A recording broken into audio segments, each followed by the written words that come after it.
Hello everyone, welcome to my YouTube channel. दोस्तों, आज के इस वीडियो में हम पढ़ने वाले हैं फ्लेमिंग के रूल, वो भी बहुत ही आसान भाषा में। टॉपिक काफ़ी महत्वपूर्ण रहने वाला है। लगभग 2 नंबर आपके इस टॉपिक से कवर हो सकते हैं, इसलिए आप वीडियो को जरूर अंत तक देख लीजिएगा। दोस्तों, करते हैं फ्लेमिंग का लेफ्ट हैंड नियम। जो फ्लेमिंग थे, जो इनका जो लेफ्ट हैंड नियम है क्या कहता है, बहुत ही सिंपल है। इन्होंने क्या किया था, लेफ्ट हैंड लिया था, ठीक है, यानी हमें लेफ्ट हैंड लेना है। तो इसमें देखिए इन्होंने क्या बोला, यदि हम क्या करते हैं अपने बाएं हाथ की तर्जनी, तर्जनी कौन सी होती है दोस्तों, आपकी जो ये वाली अंगुली होती है, ठीक है। मध्यमा कौन सी होती है, बीच वाली अंगुली, तथा अंगूठा, अंगूठा तो आप सभी को बताएं। यदि हम इन तीनों को क्या रखते हैं, परस्पर लंबवत। लंबवत का मतलब यदि मतलब एक दूसरे को क्या बनाते हैं, 90 डिग्री का एंगल बनाते हैं, ठीक है। तो क्या होता है, जो तर्जनी होती है दोस्तों क्या दर्शाती है, चुंबकीय क्षेत्र को दर्शाती है, ठीक है। यदि जो ये वाली तर्जनी क्या दर्शाएंगे, चुंबकीय क्षेत्र को। और जो बीच वाली अंगुली को क्या दर्शाएगी, विद्युत धारा को। और दोस्तों जो ये आपका जो ये अंगूठा ये क्या दर्शाएगा, जो चालक में जो बहने वाली धारा है ना, उसमें लगने वाले बल को, यानी जो चालक है उसमें जो बल लगता है उसको कौन दर्शाता है, अंगूठा दर्शाता है। तो यही हमारा क्या है, फ्लेमिंग का बाएं हाथ का नियम है, ठीक है। तो आपको ये ध्यान रखना है, ये बहुत ही सिंपल है दोस्तों, कोई रट्टा मारने वाली इसमें जरूरत नहीं है। चलिए दोस्तों आगे बढ़ते हैं। तो यहाँ पे देखिए जो विद्युत मोटर होती है, यानी इलेक्ट्रिक मोटर होती है, उसमें भी दोस्तों क्वेश्चन आपको जरूर देखने को मिलेगा। और पूछा भी क्या क्वेश्चन है कि जो विद्युत ऊर्जा को क्या करती है, यांत्रिक ऊर्जा में रूपांतरित करती है, ठीक है। जो विद्युत मोटर होती है क्या करती है, विद्युत ऊर्जा को यांत्रिक ऊर्जा में कन्वर्ट करती है। अब यहाँ से क्वेश्चन आपका यहाँ से बनेगा कि विद्युत मोटर फ्लेमिंग के किस नियम पर कार्य करती है। तो आपको ध्यान रखना है, ये फ्लेमिंग के लेफ्ट हैंड के नियम पर कार्य करती है, याद रखना, बहुत ही इंपॉर्टेंट है। और इसके बाद देखिए यदि पूछा जाएगा कि विद्युत मोटर किस सिद्धांत पर कार्य करती है, तो पूछा जाए आपका आंसर होना चाहिए चुंबकीय प्रेरण सिद्धांत पर यह कार्य करती है, ठीक है। यदि रूल में पूछेंगे तो फ्लेमिंग के लेफ्ट हैंड वाले में लगेगा, ठीक है। यानी विद्युत मोटर फ्लेमिंग के लेफ्ट हैंड नियम पर कार्य करती है। यदि सिद्धांत में पूछेंगे तो कौन सा, चुंबकीय प्रेरण सिद्धांत पर कार्य करती है। और ये विद्युत ऊर्जा को यांत्रिक ऊर्जा में बदलती है, ठीक है। आई होप आपको समझ में आया ये क्या होता है, विद्युत मोटर का चित्र है। सारे के सारे एनसीईआरटी बेस में ही आपको मैं क्लियर करवा रहा हूं कॉन्सेप्ट, ठीक है। अब देखिए इसके बाद इंपॉर्टेंट फैक्ट कि विद्युत, यहाँ पे देखिए इंपॉर्टेंट फैक्ट ये है कि जो इलेक्ट्रिसिटी होती है, जो विद्युत धारा होती है क्या करती है, हमेशा चुंबकीय क्षेत्र उत्पन्न करती है। आपको ध्यान रखना है, जो करंट होती है इससे हमेशा क्या है, चुंबकीय क्षेत्र उत्पन्न होता है। और इंपॉर्टेंट वाला पॉइंट यहाँ पे कि जो हमारे शरीर की जो तंत्रिका कोशिकाएं होती है, हृदय होता है, मस्तिष्क होता है, यहाँ से क्या उत्पन्न होता है, चुंबकीय क्षेत्र उत्पन्न होता है। तो क्वेश्चन पूछा जा सकता है कि हमारे शरीर के किस भाग से चुंबकीय क्षेत्र उत्पन्न होता है। तो आपको याद रखना है तंत्रिका कोशिकाएं, हार्ट और माइंड, ठीक है, यानी ब्रेन। यहाँ से क्या है, 3 भाग होते हैं जहाँ से चुंबकीय क्षेत्र उत्पन्न होता है, ठीक है। अब यहाँ से देखिए ये जो फुल फॉर्म है, इसकी फुल फॉर्म पूछी जा सकती है MRI, ठीक है, जो कि चिकित्सा के क्षेत्र से रिलेटेड है। तो इसमें दोस्तों इसकी फुल फॉर्म क्या होती है, मैग्नेटिक रेजोनेंस इमेजिंग। तो आपको ध्यान रखना है, एग्जाम में मतलब पिछली बार पूछे गए थे, एनटीपीसी में पूछा गया था क्वेश्चन कि MRI की full form magnetic resonance imaging. तो आई होप आपको ये भी क्लियर हो गया।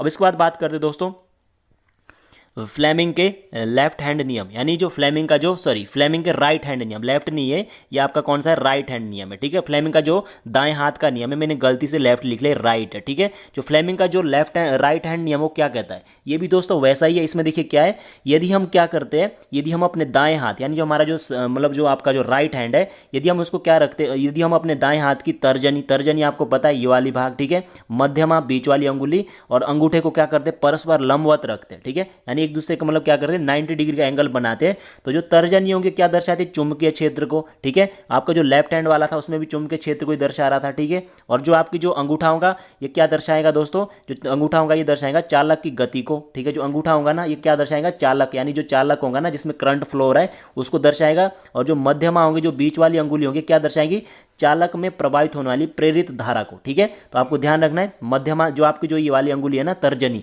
ये दोनों केस में क्या है, चुंबकीय क्षेत्र को दर्शा रही है, ठीक है। और उस वाले केस में जो आपका जो फ्लेमिंग का जो लेफ्ट हैंड नियम था उसमें ये क्या दर्शा रही थी, विद्युत धारा को दर्शा रही थी, यहाँ पे प्रेरित विद्युत धारा को दर्शा रही है। लेकिन कोई कंफ्यूजन वाली बात नहीं है, ठीक है। वहां पे ये क्या दर्शा रही थी, बल को दर्शा रही थी, यहाँ पे क्या दर्शा रही है, चालक की गति को दर्शा रही है, ठीक है। तो आइए आपको ये भी क्लियर हो गया होगा, ठीक है। यही क्या है, फ्लेमिंग का दक्षिण हस्त नियम इसे कहते हैं, यानी फ्लेमिंग का राइट हैंड नियम इसे कहते हैं। अब इसके बाद देखिए दोस्तों, इसके बाद बहुत सारे इंपॉर्टेंट है। जो जनरेटर होता है, विद्युत जनरेटर होता है, तो ये क्या करता है, ये यांत्रिक ऊर्जा को विद्युत ऊर्जा में बदलता है, ठीक है। अभी तक हमने क्या देखा था, अभी तक हमने विद्युत मोटर के बारे में देखा था। ये क्या करती है, विद्युत ऊर्जा को यांत्रिक ऊर्जा में बदलती है। लेकिन जो आपका जनरेटर होता है ये क्या करता है, ये आंतरिक ऊर्जा को विद्युत, यानी विद्युत मोटर और विद्युत जनरेटर एक दूसरे के क्या होते हैं, ऑपोजिट होते हैं, ठीक है। और यहाँ पे देखिए इंपॉर्टेंट यहाँ पे है कि जो विद्युत जनरेटर होता है ये हमेशा किस फ्लेमिंग के किस नियम के आधार पर कार्य करता है, ये फ्लेमिंग के राइट हैंड नियम यानी दाएं हाथ के नियम पर कार्य करता है, ठीक है। और जो मोटर है वो कौन से, फ्लेमिंग के बाएं हाथ के नियम पर कार्य करती है, ठीक है।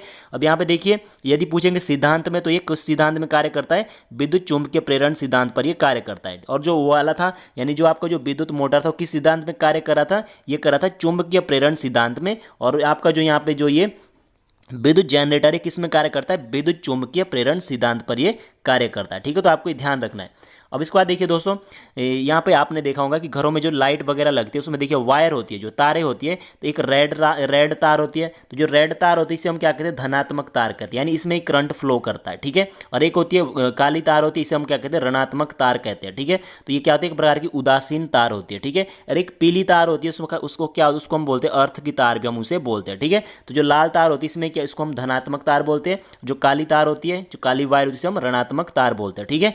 और एक जो पीली वाली होती है वो क्या होती है, अर्थ के लिए होती है, ठीक है। अब इसमें देखिए जो ये तारें होती है ना दोस्तों, इनके बीच कितना 220 वोल्ट का विभवांतर होता है। ये क्वेश्चन यहाँ से बनेगा कि जो ये तार होती है ना, इनके बीच कितना विभवांतर बहता है, 220 वोल्ट का विभवांतर इनमें उत्तर इनके बीच में बहता है, ठीक है। और जो प्रत्यावर्ती धारा होती है इसकी फ्रीक्वेंसी कितनी होती है, 50 हर्ट्ज होती है, ठीक है। कितनी होती है, जो अल्टरनेटिव करंट होती है उसकी जो फ्रीक्वेंसी होती है वो कितनी होती है, 50 हर्ट्ज होती है, ठीक है। तो ये अब आपका क्लियर हो गया। इसके बाद देखिए दोस्तों, जो चुंबकीय क्षेत्र रेखाएं क्या होती है, हमेशा उत्तर ध्रुव से उत्पन्न होती है। क्वेश्चन पूछा गया है कि जो चुंबकीय क्षेत्र रेखाएं कहाँ से उत्पन्न होती है, तो चुंबकीय क्षेत्र रेखाएं हमेशा नॉर्थ से उत्पन्न होती है और कहाँ पे समाप्त होती है, दक्षिण ध्रुव में, यानी उत्तर ध्रुव से उत्पन्न होंगी, ठीक है। और कहाँ जाएंगी, कहाँ समा जाएंगी, दक्षिण ध्रुव में, यानी साउथ पोल में। ये नॉर्थ से स्टार्ट होती है और साउथ में ये एंड होती है, इंपॉर्टेंट है, ठीक है। इसको ध्यान रखना। इसके बाद देखिए लास्ट है कि जो परिनलिका होती है, सोलेनाइड होता है, ये परिनलिका है, ठीक है। सोलेनाइड मतलब बीच का भाग खाली होता है, तो इसके अंदर जो चुंबकीय क्षेत्र क्या होता है, सभी बिंदुओं में समान होता है। ये भी इंपॉर्टेंट है, क्वेश्चन पूछा जा सकता है कि जो सोलेनाइड होता है, जो परिनलिका होती है, उसके अंदर जो चुंबकीय क्षेत्र होता है वो क्या होता है, यानी कैसा रहता है। तो हो सकता है शून्य दिया जाए, असमान दिया जाए, तो क्या होगा इसका राइट आंसर, प्रत्येक बिंदु पर क्या होता है, इसका जो चुंबकीय क्षेत्र होता है वो क्या होता है, समान होता है। तो आई होप दोस्तों आपको सारा का सारा क्लियर हो गया होगा। यदि आपको ये वीडियो पसंद आई तो प्लीज़ वीडियो को लाइक और चैनल को आप जरूर सब्सक्राइब कीजिएगा।